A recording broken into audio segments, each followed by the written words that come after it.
Bismillahirrahmanirrahim. Assalamualaikum warahmatullahi wabarakatuh. Alhamdulillah, alhamdulillahilladzi la yansa man dzakara.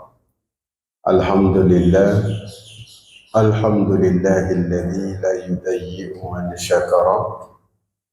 Alhamdulillah, alhamdulillahilladzi la yukhayyibu man raja. Alhamdulillah, alhamdulillahilladzi yajzi bihil ihsani ihsana wa bisabri najata wa ghufrana.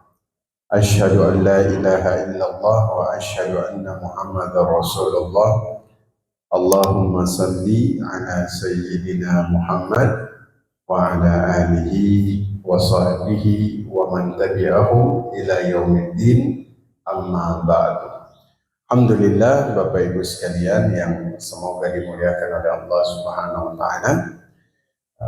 Yang saya hormati Pak Haji Jailani sebagai Ketua Yayasan Asyukriya, ada Pak Rektor Institut Asyukriya, Bapak Dr. Evan Hamzah.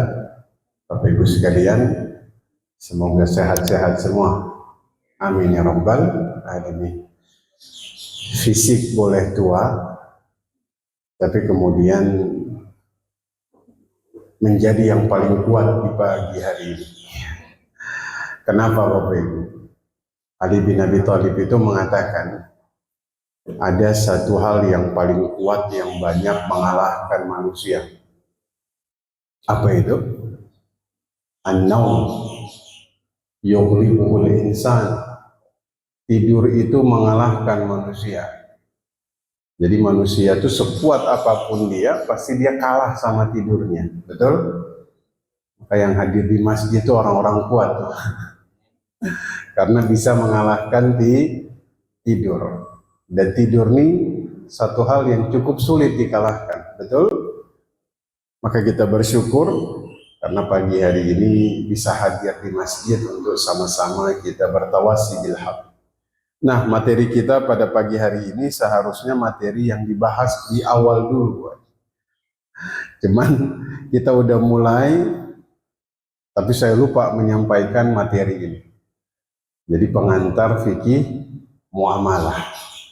Nah, Bapak Ibu sekalian, dalam Sahih Bukhari, ya, itu disampaikan satu riwayat.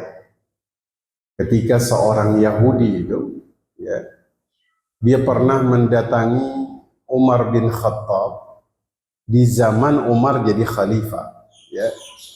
Kemudian dia bilang begini, ya Amirul Mu'minin, wahai Amirul Mu'minin, pemimpinnya kaum muslimin, ya, kaum mukminin, ayatun fi kitabikum taqra'unah. Ada satu ayat di dalam kitab kalian, Al-Quran, ya, yang sering kalian baca, ya.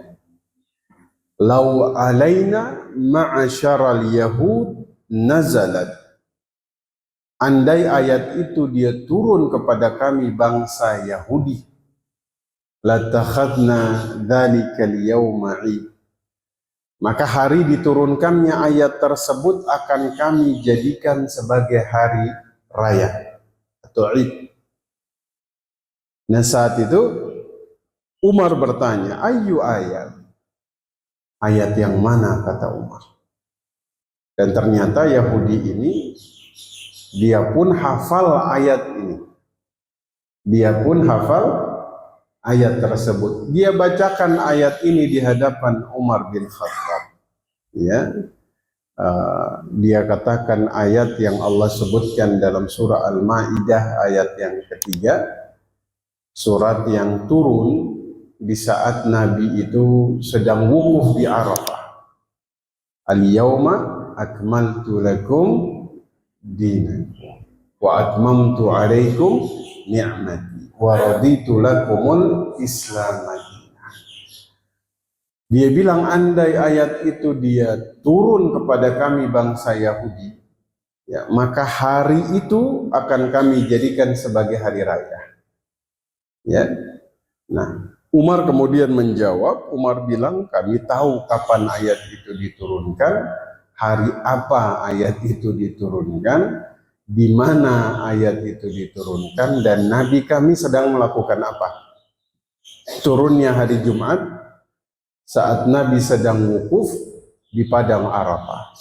Yang menarik Bapak Ibu sekalian, kenapa Yahudi tersebut akhirnya dia sangat kemudian berandai-andai ayat ini itu turun bukan kepada umatnya Nabi Muhammad tapi kepada bangsa Yahudi.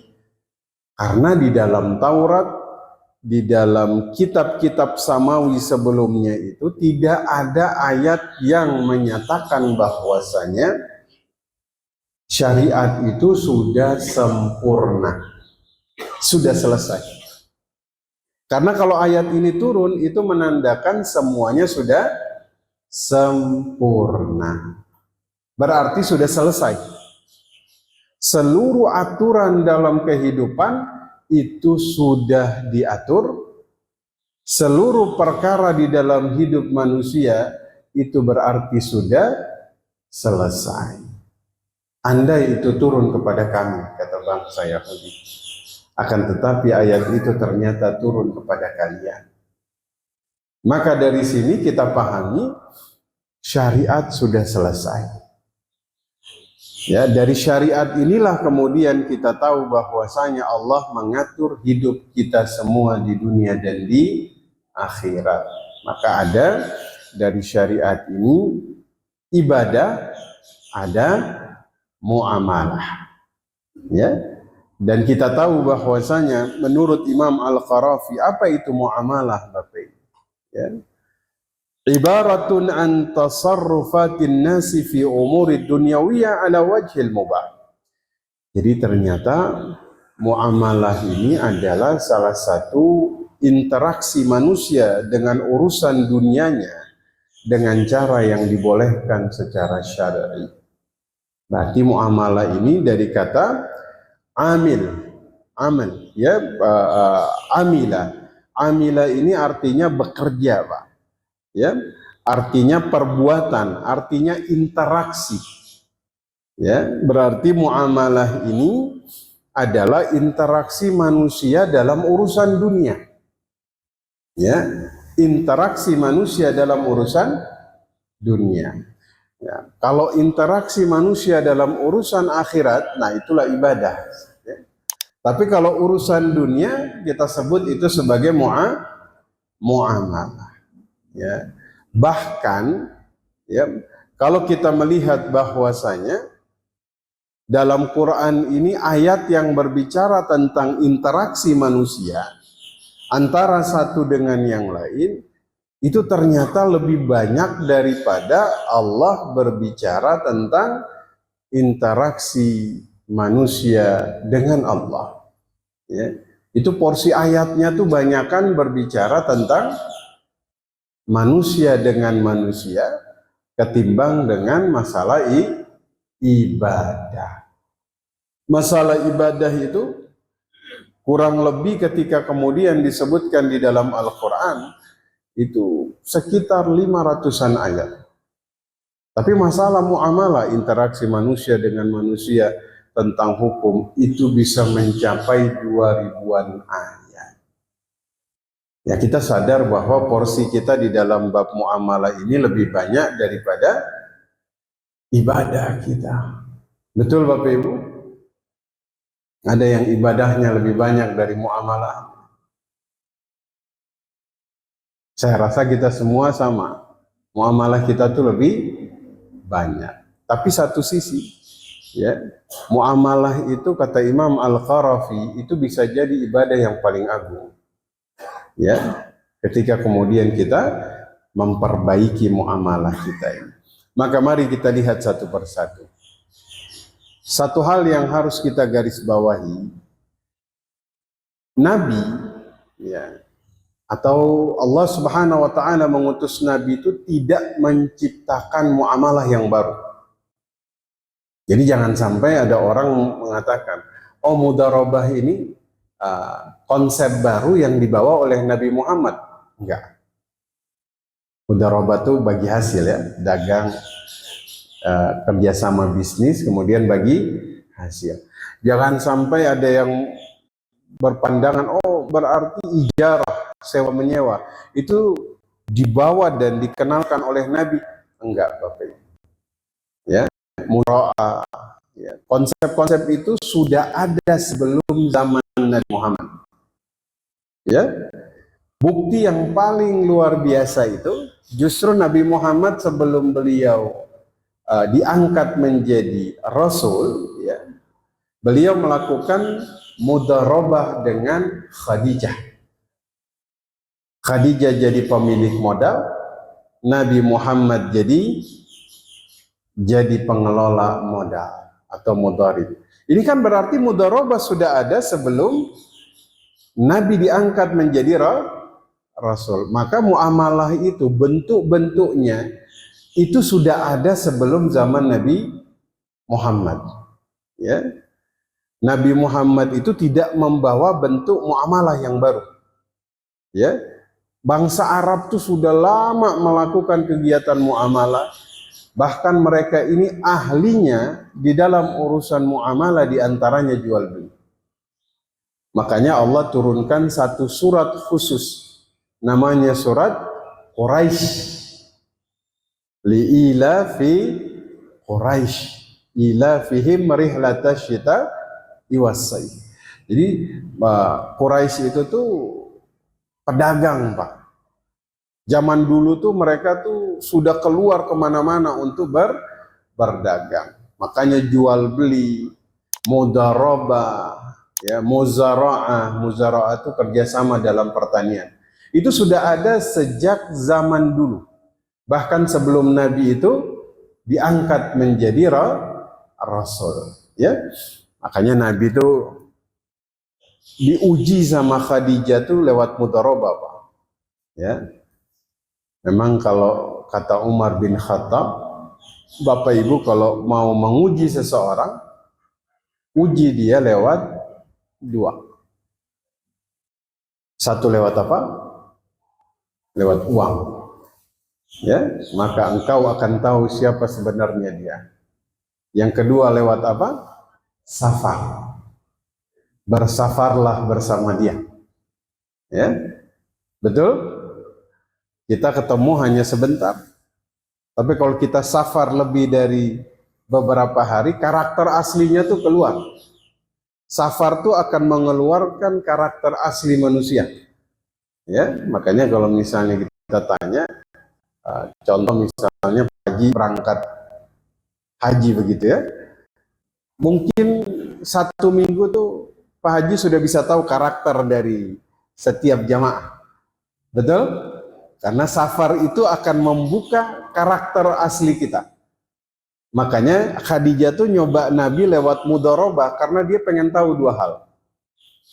Satu, uangnya dibawa oleh Nabi Muhammad untuk diputar. Yang kedua, uang ini dibawa lewat bisnis dagang. Nabi itu berangkat dagang melalui kafilah dagang. Itu kan berbulan-bulan, Pak. Ya, sehingga dia pengen tahu Nabi itu kalau di safar tuh kira-kira akhlaknya gimana. Makanya dia ngutus satu utusan, ya, yang namanya, mohon maaf ibu-ibu, namanya Maisarah. Dan Maisarah itu nama laki-laki. Namanya Maisarah. Dan itu mata-matanya Khadijah. Ternyata dia pulang catatannya kosong. Kosong, Bapak Ibu. Dia bersama Nabi di dalam safar, kosong. Masya Allah. Coba Bapak Ibu safar bareng saya. Ya, baru 2 hari catatannya udah panjang. Oh, Ustaz Ruslani ternyata begini. Nabi itu berbulan-bulan kosong. Dia bingung, ini nggak ada celaknya sama sekali, Pak. Nggak ada sedikit pun kekurangan dalam dirinya. Nah, itulah kenapa mudharabah sudah ada sebelum Nabi diangkat menjadi Rasul. Jadi itu catatan pertama kita dalam muamalah. bahwa muamalah adalah interaksi antara manusia dengan manusia. Di antaranya adalah pekerjaan, aktivitas kita sehari-hari. Ya, dan muamalah sudah ada sebelum zaman Nabi Shallallahu Alaihi Wasallam, bahkan lama sebelum itu.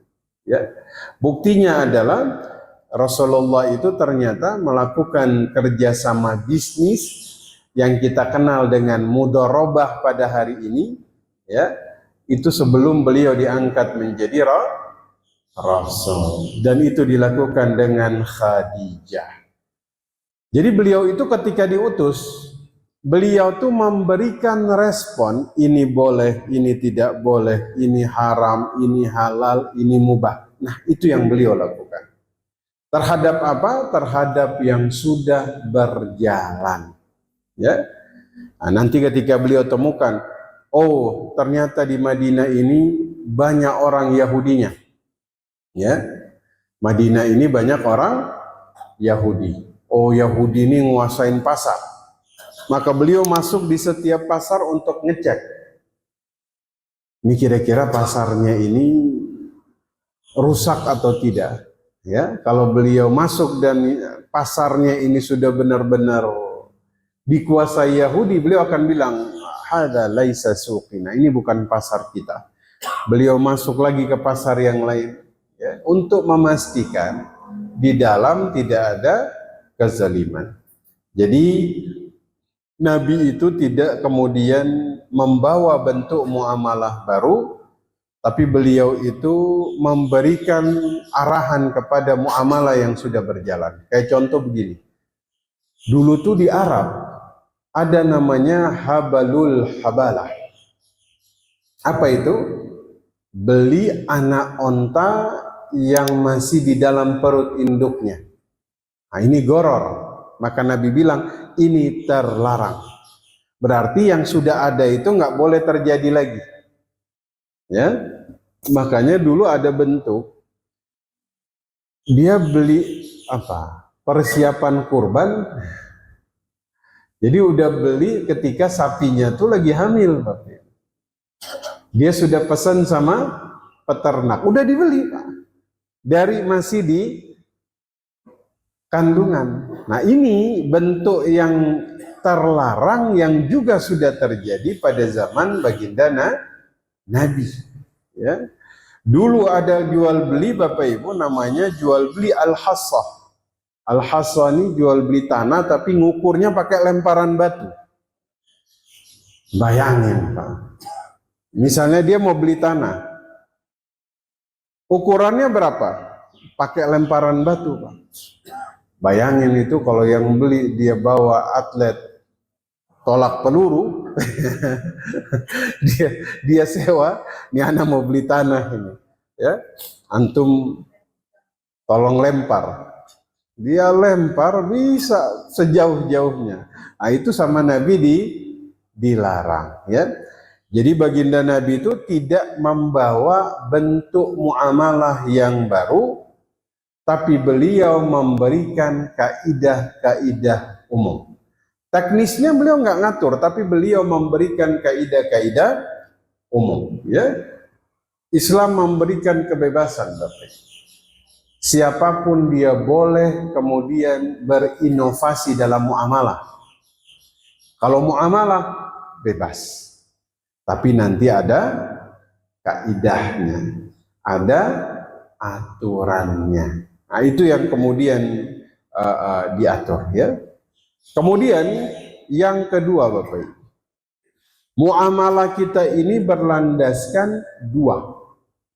Satu akidah, yang kedua akhlak. Ya, satu adalah akidah, yang kedua adalah akhlak. Ya, jadi kalau sampai orang itu dia masukkan ini konsep akidah di dalam muamalah, ya, berarti dia tuh bermuamalah, dia ini berpegang kepada satu konsep yang penting. Ya. Contoh dalam surat Thaha ayat yang ke-6, ya. Lahu ma fis samawati wa ma fil ardi wa ma bainahuma wa ma tahta tsara. Ya. punya Allah yang di langit, ya, semua yang di bumi, ya, wa ma tahta tsara, ya, semua yang di antara keduanya dan semua yang di bawah tanah, semua milik Allah. Berarti kalau kita menggunakan konsep ini bahwa Allah yang memiliki segalanya, ya, maka kita ini hanya bertindak sebagai wakil, Pak. Sebagai wakil dari yang kemudian memiliki segalanya, ya. Sehingga kemudian kita hanya boleh menggunakan harta kita sesuai dengan aturan yang memiliki harta tersebut. Betul? Kita hanya boleh menggunakan harta, kita hanya boleh melakukan muamalah sesuai dengan keinginan sang muwakil. Muwakil ini siapa? Allah Subhanahu wa ta'ala. Karena apapun yang kita lakukan di dalam muamalah, ini semuanya kepunyaan Allah. Bukti yang paling di depan mata, kalau manusia meninggal, inna lillahi wa inna ilaihi raji'un. Apa saja yang kembali kepada Allah? Jiwanya, iya. Yang kedua, hartanya. Makanya langsung harta itu Allah bagi lagi kepada orang lain. Siapa mereka? Ahli waris yang Allah inginkan. Si fulan, si fulan, si fulan. Kasih kepada mereka. Karena hakikatnya semuanya milik Allah. Ya, berarti dalam muamalah kita hanya boleh bermuamalah sesuai dengan yang diatur oleh muwakil. Muwakil itu adalah Allah Subhanahu wa ta'ala. Ya, makanya muamalah kita ini berlandaskan akidah. Ya. Nah, makanya kalau misalnya konsep-konsep yang lain, Yahudi, itu mereka bermuamalah tidak berlandaskan akidah. Ya. Kalau kita bilang kayak orang main bola kagak ada wasitnya loh. Nggak pakai wasit. Jadi apapun boleh. Tidak ada yang dilarang. Riba boleh. Goror boleh. Tadlis boleh. Ya. Judi boleh. Tapi kalau kita, karena kita berlandaskan akidah, maka ada aturannya. Ada aturan main. Ini yang dilakukan oleh Umar bin Khattab ketika beliau jadi khalifah. Kata Imam Malik dalam kitab Al-Muwatta, ya, itu pasar pakai syarat. Yang mau masuk di dalam pasar, yang boleh dagang di dalam pasar, hanya yang sudah paham bab muamalah. Hanya yang sudah tahu syarat dan jual beli. Hanya yang sudah tahu larangan-larangan dalam jual beli. Itu kata Imam Malik, Umar tuh bikin aturan Bapak Ibu. Ya, la yabi' fi suqina illa man huwa yatafaqaha fid-din. Gak boleh kalian dagang di pasar kami kecuali kalian sudah paham fikih muamalah. Ya, kira-kira kalau misalnya ada orang dagang gitu, Umar masuk, Umar langsung nanya. Ya, misalnya ada yang dagang, Umar nanya, apa rukun dan syarat jual beli? Kalau nggak bisa jawab, belajar dulu, kata Umar, nanti baru balik lagi ke sini, katanya. Ya, kenapa Umar begitu khawatir dalam bab muamalah jual beli ini, Bapak Ibu? Karena di dalam Quran ada kisah tentang satu kaum, mereka tuh muamalahnya itu melenceng dari aturan, akhirnya mereka diazab. Siapa mereka? Kaum Madian. Kalau jual beli suka ngurang-ngurangin takaran. Kalau nimbang, timbangannya enggak sempurna. Bapak Ibu pernah ketemu pedagang bilangnya 2 kilo tapi ternyata sekilo 900 gitu ya. Banyak Bapak Ibu. Betul.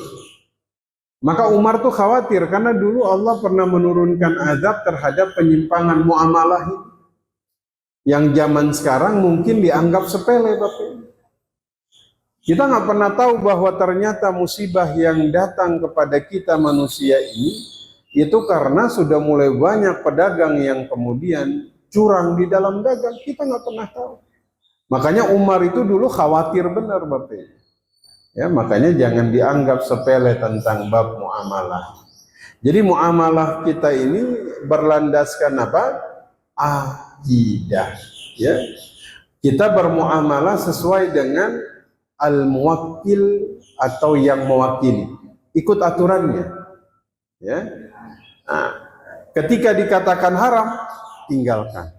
Ketika dibilang ini boleh, lakukan. Ya. Maka dulu Imam Abu Hanifah, ya, Imam Abu Hanifah ini pedagang ya, ini udah ahli fikih, kaya raya. Beliau tuh kalau untung dari dagangnya itu, beliau selalu nyari para ahli-ahli hadis, ya, yang masih hidup di zaman beliau, ya, itu dicari, dikirimkan uang kepada mereka dari hasil keuntungan perdagangannya tersebut. Ya, ketika kemudian mereka tanya, beliau bilang, jangan bersyukur kepada Allah. Kenapa? Saya ini hanya wakil. Saya ini hanya wakil. Yang punya harta ini ada. Saya cuman wakil. Ya, makanya muamalah beliau tuh sukses karena betul-betul memposisikan akidah sebagai dasar daripada muamalah beliau. Ya, nah tadi akidah, kemudian apa? Akhlak, Bapak Ibu. Nah, ini cukup penting. Ya, akhlak ini yang kemudian mereka jadikan sebagai dasar bermuamalah. Ya, kalau kata Nabi, la yu'minu ahadukum hatta yuhibba li nafsi ma yuhibbu li nafsi. Ya, kalian tidak beriman ya, sampai kalian itu menginginkan kebaikan bagi orang lain, kebaikan yang sama yang kalian inginkan bagi diri kalian sendiri. Ah, ini luar biasa Bapak. Ya, la yu'minu ahadukum, tidak beriman seseorang, atau ditafsirkan tidak sempurna keimanan seseorang. Ya. Ya. Hatta sampai dia mencintai kebaikan bagi orang lain, kebaikan yang sama bagi diri dia sendiri. Ini tuh dijadikan pegangan Bapak. Ini dijadikan sebagai dasar mereka dalam bermuamalah. Kalau saya sampai dalam muamalah nggak menginginkan kebaikan bagi orang lain, maka saya berdosa. Implementasi dari hadis tadi. Tidak beriman seseorang sampai dia mencintai kebaikan bagi orang lain, kebaikan yang sama yang dia inginkan bagi diri dia sendiri. Ini hadis ini betul-betul zaman dulu diamalkan betul.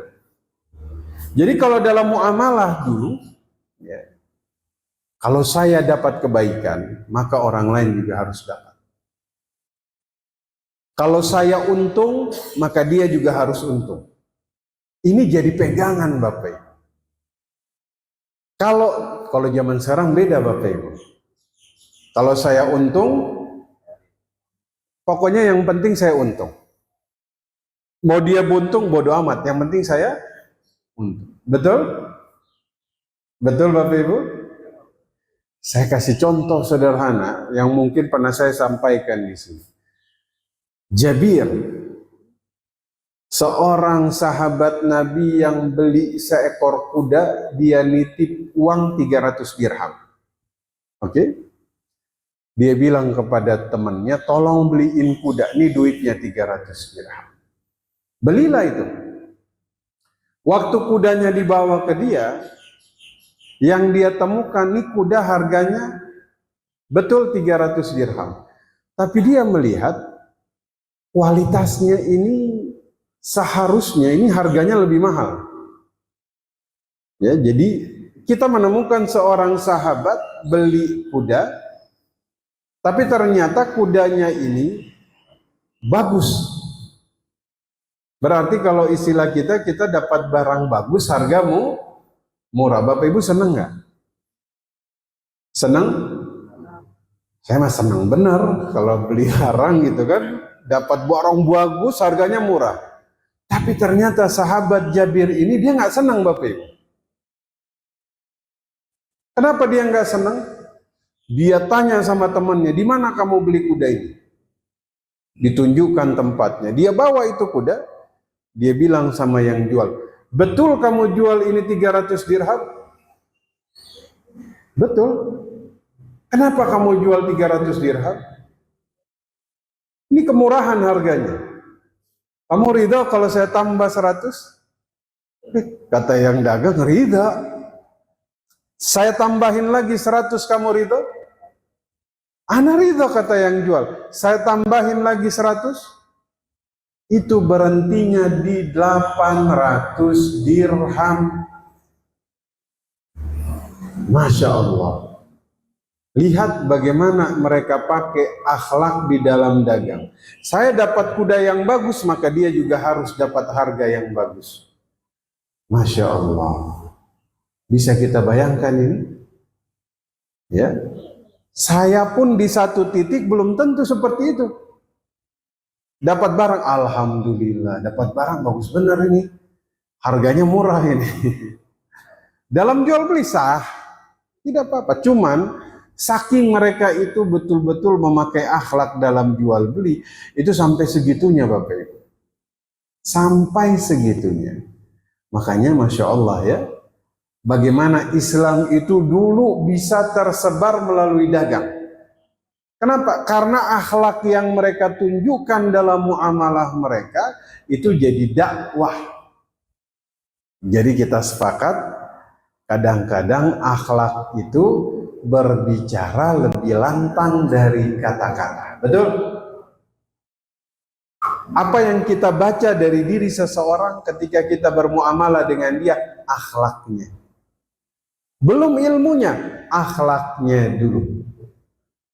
Maka kenapa zaman dulu Islam begitu tersebar, zaman Abbasiyah, Andalusia, Islam tuh masuk sampai ke Eropa. Karena mereka takjub dengan akhlak para pedagangnya. Sampai di Indonesia itu zaman dulu Pak, itu raja-raja itu ingin putri-putrinya tuh nikah dengan pedagang-pedagang muslim. Kenapa? Karena kagum sama akhlak para pedagang muslim. Dulu zaman dulu ya, kalau mau beli-beli sama pedagang muslim, kenapa? Agama mereka mengharamkan mereka menipu, melarang untuk mengurangi takaran, melarang mereka untuk kemudian menaikkan harga setinggi-tingginya untuk memanfaatkan keluguan dari yang beli. Bisa dibayangkan itu? Ya, nah, maka dalam satu riwayat dulu pernah ada jual beli yang terjadi di antara dua orang sahabat, ya. Yang satu jual rumah dibeli sama sahabatnya. Ternyata yang beli rumahnya ini menemukan di dalam rumah itu ada sebuah guci di mana di dalamnya ada emas. Yang beli ini nggak tenang dia. Kenapa? Ana cuma beli rumah. Kok dapat guci yang di dalamnya penuh dengan emas? Dia datang kepada yang jual, dia bilang, mohon maaf, ini emasnya. Saya beli rumah, bukan beli emas. Kata yang punya rumah, ana jual rumah beserta isinya. Kata yang beli, enggak, ana cuma beli rumah, enggak beli emas. Dalam riwayat akhirnya dicari solusinya. Kamu punya budak laki-laki? Ada. Kamu punya budak perempuan? Ada. Nih emas ini kita kasih ke mereka, kasih mereka nikah. Akhlak coba zaman sekarang. Misalnya saya beli mobil, di dalam mobilnya ada tas, di dalam tasnya ada emas misalnya 100 gram, tasnya balik, emasnya kagak. Zaman dulu tuh bisa sampai segitu. Kenapa? Karena pakai akhlak. Karena pakai akhlak. Makanya dalam muamalah landasannya akidah, yang kedua landasannya akhlak. Ini yang menjadi catatan kita. Ya, maka kalau kita nggak mau ditipu, kita nggak boleh nipu. Kalau kita nggak mau disakitin, jangan sakitin orang. Kalau nggak mau dizalimi, jangan menzalimi orang. Nah, itu dalam muamalah tuh jadi satu landasan. Ya.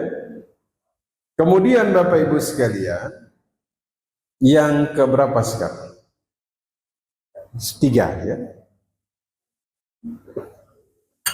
Asal hukum dalam muamalah itu al-aslu fil muamalah ibahah. Dalam muamalah itu semuanya boleh selama tidak ada dalil yang mengharamkan. Semua di dalam muamalah itu apa? Boleh semuanya. Mubah. Selama tidak ada dalil yang mengharamkan. Makanya Bapak Ibu sekalian, kalau dalam muamalah itu nanti yang kita cari, adakah larangannya atau tidak? Ya, misalnya, Ustadz, begini, boleh atau tidak? Yang kita cari lebih dulu, ada larangan atau tidak? Kalau tidak ada larangan, monggo silahkan. Karena dalam muamalah itu, sebebas-bebasnya inovasi silahkan. Yang penting, tidak adalah larangan. Makanya dalam bab muamalah itu konsep paling utama, semua di dalam muamalah itu boleh dan halal. Selama tidak ada dalil yang kemudian dia mengharamkan. Jadi Allah ngasih kesempatan seluas-luasnya, selama tidak ada keharamannya boleh. Makanya ketika kita melihat dalam bab muamalah ini, misalnya jual beli ini boleh atau tidak Ustadz? Sebelum Bapak Ibu itu bilang boleh, maka harus cari dulu, ada nggak larangannya? Ya. Sebagaimana sebelum Bapak Ibu bilang haram, menyatakan dalam muamalah itu haram harus menyertakan dalil yang kemudian melarang hal tersebut. Jadi satu juga, kita nih jangan mudah mengharamkan sebagaimana jangan mudah menghalalkan. Jadi jangan apa hukumnya ini itu langsung bilang haram. Jangan dulu. Sebelum kita bisa menghadirkan betul ada larangannya. Jelas? Ya, karena kalau kita mengharamkan sesuatu tanpa mencari dalil yang pasti dalam keharaman, itu bisa fatal Bapak Ibu. Ini contoh sederhana tapi bukan dalam bab jual beli. Contoh kita ambil di dalam ibadah. Ada orang yang kemudian mengharamkan sesuatu yang padahal itu boleh. Ya, dulu ada kaum muslimin, mereka safar. Kemudian yang satu kepalanya luka. Ya, paginya dia junub. Waktu dia junub, dia mau sholat. Waktu dia mau sholat, dia ini masih dalam keadaan junub. Junub ini kan janabah. Janabah itu artinya ba'id, jauh. Sehingga dia itu nggak bisa mendekat kepada ibadah. Makanya disebut junub. Untuk dia bisa dekat lagi kepada ibadah, caranya adalah dia boleh mandi junub. Tapi kalau dia nggak bisa mandi junub, ada tayamum. Betul? Ya. Walaupun tayamum ini tidak mengangkat hadas, makanya kan kalau niat tayamum itu nawaitu tayamum li istibahati shalah, ya bukan li raf'il hadas, tapi untuk membolehkan dia sholat. Saat itu dibilang apa sama yang lain? Haram, nggak boleh. Tetap kamu harus mandi. Padahal seharusnya pada saat itu dia boleh untuk tayamum. Akhirnya apa yang dia lakukan? Dia mandi, Bapak Ibu. Akhirnya apa? Lukanya makin parah, demam, meninggal. Itu Nabi marah itu. Makanya kita nggak boleh mengharamkan sesuatu yang asalnya itu makanya jangan menghalalkan sesuatu yang juga itu haram. Makanya kalau dalam bab muamalah, tadi contohnya bab ibadah ya. Ibadah tuh nanti konsepnya beda lagi. Kalau ibadah datangkan perintah. Kalau muamalah datangkan larangan, ya. Nah, kemudian Bapak Ibu sekalian, ya, sama kayak dulu itu, waktu peristiwa sampai munculnya Khawarij itu, dalam konflik antara Ali bin Abi Thalib dengan Muawiyah bin Abi Sufyan, padahal saat itu berdamai dibolehkan. Namun ada yang mengharamkan, itu yang nanti mereka jadi golongan Khawarij. Karena mereka mengharamkan apa yang Allah halalkan. Makanya sekali lagi muamalah itu asalnya apa? Boleh. Selama apa? Tidak ada dalil yang mengharamkan. Ya. Selanjutnya Bapak Ibu sekalian. Ya. Muamalah ini dia dinamis Bapak Ibu. Dia dinamis. Ya, maksud dia dinamis adalah dia ini berkembang. Betul? Dia berkembang. Muamalah itu dia dinamis, dia berkembang. Ya, tidak seperti ibadah. Muamalah ini berkembang dari zaman ke zaman. Ya. Misalnya contoh paling sederhana Bapak Ibu. Dulu ada nggak dalam pikiran Bapak Ibu jual beli itu bisa dilakukan tanpa harus ke pasar? Pernah terbayangkan? Jual beli itu di rumah saja, nanti dianterin langsung ke rumah?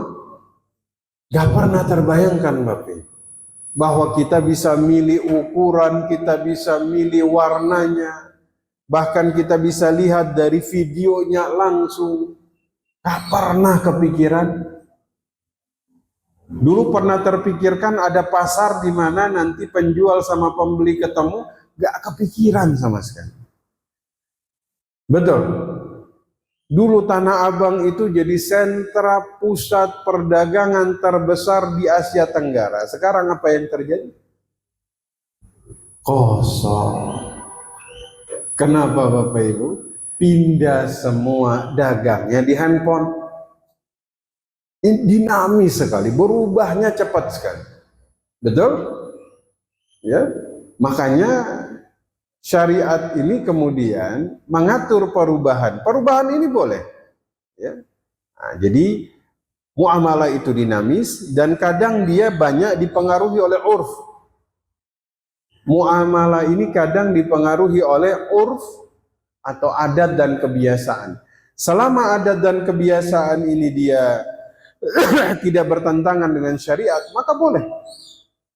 Selama urf ini tidak bertentangan. Saya kasih contoh Bapak Ibu. Di Arab itu, kalau mereka jual semangka, ya, itu boleh dibelah satu-satu dicobain. Betul? Dibelah. Yuk, coba. Gak enak. Oh ya sudah, pilih lagi semangka yang lain, belah, coba, nggak enak. Kalaupun dibelah sampai 4 semangka baru dapat, biasa. Itu urfnya. Itu urfnya. Untuk menghilangkan gharar qalil. Ada gharar tuh tipis. Dia nggak bisa lihat apa di dalamnya. Makanya harus dibelah. Coba, ini urf dipakai di Tangerang. Bang, beli semangka bang. Kata abangnya, yang mana bang? Yang ini. Belah dulu bang. Belah. Sudah dia cobain. Kagak jadi bang. Yang kedua bang, dibelah lagi. Dimakan, wah kagak enak nih. Yang tiga bang, yang keempat kata abangnya, ini ente juga nih anak belah lama-lama ini. Ya karena kadang dipengaruhi oleh, makanya orang Arab kalau beli semangka di Indonesia, kaget dia. Orang Indonesia itu cuma ketok-ketok doang. Nggak boleh dibelah katanya, nggak boleh katanya. Tapi durian gitu juga nggak apa-apa. Durian dibelah juga. Oh dibelah boleh ya. Nah, kalau khusus durian boleh lah, ya dibelah untuk dilihat ini isinya gimana. Kalau durian diketok-ketok juga, nggak dicium. Kalau durian Pak Rektor dicium, begitu ya. Cuman kadang dicium di ini juga sama dia, diolesi dulu, dicium ya. Nah, maka kadang muamalah itu dipengaruhi oleh adat, urf, kebiasaan setempat selama dia tidak melanggar. Ya. Yang terakhir sebelum kita tanya jawab, nah, yang terakhir Bapak Ibu dan ini luar biasa ya.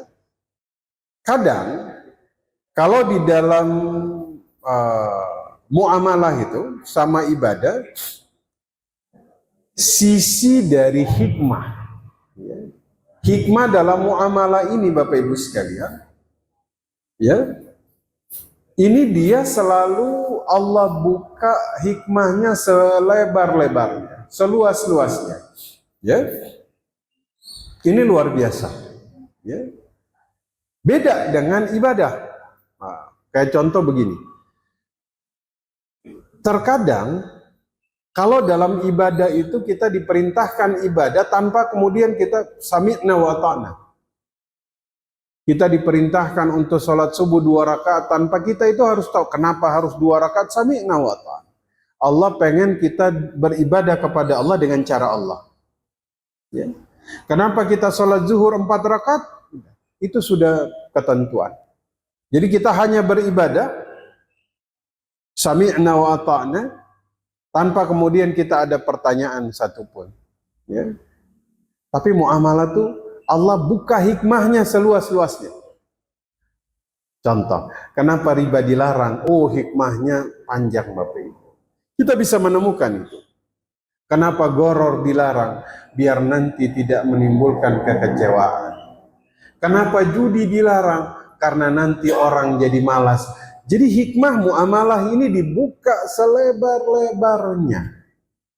Manusia dengan akalnya bisa menangkap hikmah di balik muamalah. Beda dengan ibadah. Kalau ibadah tuh kita diperintahkan sami'na wa ta'na. Sama kayak Umar bilang, nih Hajar al-Aswad ini, kalau bukan karena memang diperintahkan untuk cium, saya nggak akan cium. Cuman karena memang diperintahkan sami'na wa ta'na.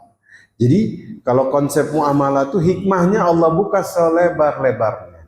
Beda dengan ibadah.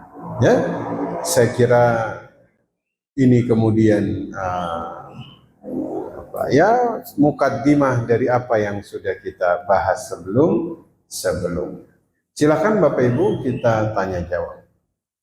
Baiklah, pada masanya alhamdulillah ini kita sedang mendapatkan pelajaran tentang mengantar muamalah.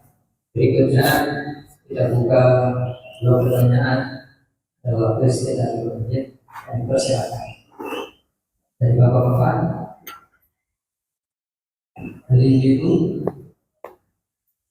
sepertinya Pak Ustaz sudah menjelaskan dari saya saja. Siap, silakan. Saya ingin bertanya tentang muamalah. Ada produk yang namanya di dalam waktu mungkin saja Qardul Hasan. Oh, Qardul Hasan, baik Ustaz. Apakah produk ini memang bisa dijangkau oleh masyarakat atau adakah unit lain selain bank yang mempunyai produk seperti ini? Baik, Masya Allah. Qardul Hasan. Ini produk. Tidak semua lembaga keuangan syariah kemudian karena Qardul Hasan ini ngasih pinjaman tanpa ada implikasi apapun. Kalau misalnya dia pakai Qardul Hasan, Berarti bank itu nggak boleh ngambil untung apapun. Karena kullu qardin jara manfa'a fahuwa riba. Makanya kalau ada produk namanya qardul hasan, berarti itu pinjam 1 juta, ganti 1 juta, nggak ada tambahan apapun, ya. Itu tabarruk sosial sudah, ya. Namun di setiap bank syariah itu mereka punya. Namun itu terbatas. Ya, terbatas. Biasanya nanti ada dana tabarruk yang kemudian mereka arahkan untuk qardul hasan. Jadi qardul hasan itu memberikan hutang sebagai bentuk tabarruk kebaikan. Jadi nggak ada implikasi apapun. Ya karena memang namanya saja qardul hasan, dia nggak boleh ambil apapun di situ. Tambahan apapun nggak boleh. Berarti pinjam 100 juta, gantinya pun 100 juta. Gantinya pun 100 juta. Ya. Tapi apakah kemudian semua orang bisa mendapatkan qardul hasan dari lembaga keuangan syariah? Dia juga punya persyaratan sepertinya Pak Ustadz. Ya, orang-orang yang atau siapa yang berhak untuk dapat qardul hasan. Itu nanti kriteria-kriterianya juga ada. Ya. Nah, itu biasanya tuh nanti masuk tabarruk sosial. Ya. Begitu Ustaz. Wallahu a'lam bishawab. Wallahu a'lam. Teman-teman sekalian, alhamdulillah pagi hari ini kita sudah mendapat ilmu penguatan tentang muamalah yang sudah kita pelajari. Memang ada perbedaan dan ibadah dalam muamalah ya. Dalam muamalah ini tadi terakhir kata saya kita terbuka pintu hikmah yang seluas-luasnya. Insya Allah mudah-mudahan kita mendapatkan hikmah dari setiap muamalah yang kita lakukan sesuai dengan akidah dan akhlak yang kita Allahumma sholli. Akhirnya mari sama-sama kita akhiri pengajian kita di bagian ini dengan doa yang kembali akan disampaikan. Baik Bapak Ibu sekalian, kita doakan mudah-mudahan ilmu yang kita pelajari dalam majelis ini, sebagaimana kata Umar bin Abdul Aziz, bahwa majelis ilmu bisa menjadi asbab Allah menjauhkan kita dari musibah. Ya. Kita tahu sedang terjadi musibah dan ujian di beberapa daerah, ya. Dan majelis ilmu itu bisa menjadi penangkal dari musibah. Mudah-mudahan Allah jauhkan musibah dari diri kita semua, keluarga kita, dan kita doakan mudah-mudahan Allah berikan jalan keluar, Allah berikan kemudahan kepada saudara-saudara kita yang sedang kemudian Allah berikan ujian di Sumatera sana. Allah ampunkan dosa kita, Allah lapangkan kesempitan kita, Allah luaskan rezeki dari yang halal, Allah jauhkan dari yang haram, Allah berikan kebaikan dunia akhirat. Bismillahirrahmanirrahim. Bismillahi masya Allah la yasuqul khair illallah. Bismillahirrahmanirrahim. Bismillahi masya Allah ma kana min ni'matin fa min Allah. Bismillahirrahmanirrahim. Bismillahi masya Allah la yasrifu su'an illallah. Bismillahirrahmanirrahim. Bismillahi ma syaa Allah wa la haula wa la quwwata illa billahil aliyyil azim.